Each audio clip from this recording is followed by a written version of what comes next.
సరే, మీ మాటల్లో ఫ్రెండ్‌షిప్ గురించి ఏం చెప్తారు? ఇప్పుడు ప్రెజెంట్ యూత్‌కి గావచ్చు, జనరేషన్‌కి ఏం చెప్తారు ఫ్రెండ్‌షిప్ గురించి? ఎలా ఉండాలి ఏంటి?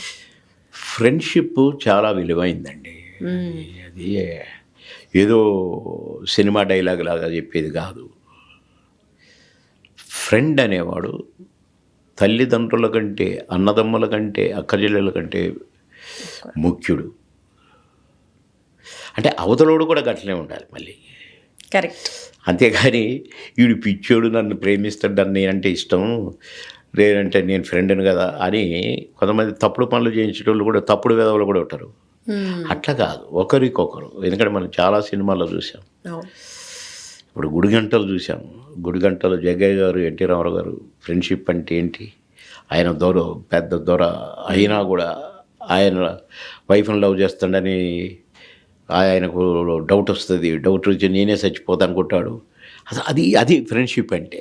అట్లనే చాలా సినిమాలు ఉన్నాయి. ఇప్పుడు కృష్ణ గారు, సోమన్ బాబు గారు ఇద్దరేనా ఏదో సినిమా ఒకటి. ఇద్దరు బాగా చదువుకోవాలి, మంచి ఉద్యోగాలు అనుకుంటారు. కానీ కృష్ణ గారు ఏమో దొంగ అయిపోతాడు, ఈయన పోలీస్ ఆఫీసర్ అయిపోతారు. కాడి వాళ్ళు ఎన్నాళ్ళు వేచిన కృష్ణ గారు పాట పాడుకుంటూ వస్తారు. అంటే స్నేహాలంటే గవి.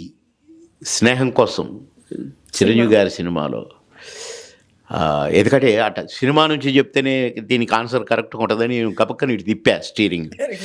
ఇప్పుడు స్నేహం కోసంలో చిరంజీవి గారు తండ్రి అంటే ఓల్డ్ గెటప్, అట్నే విజయ్ కుమార్ గారు ఆయన దొరింట్లో పనిచేసేటోడు, పనివాడు, కానీ ఫ్రెండ్స్ ఇద్దరు పక్క పక్కన కూర్చొని తింటారు.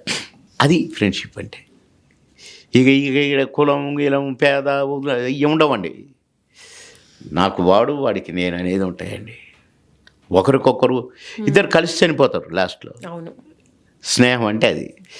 స్నేహమేరా జీవితం, స్నేహమేరా శాశ్వతం. అది ఫ్రెండ్షిప్ అంటే. అలా ఉండేదే ఫ్రెండ్షిప్ అంటారు.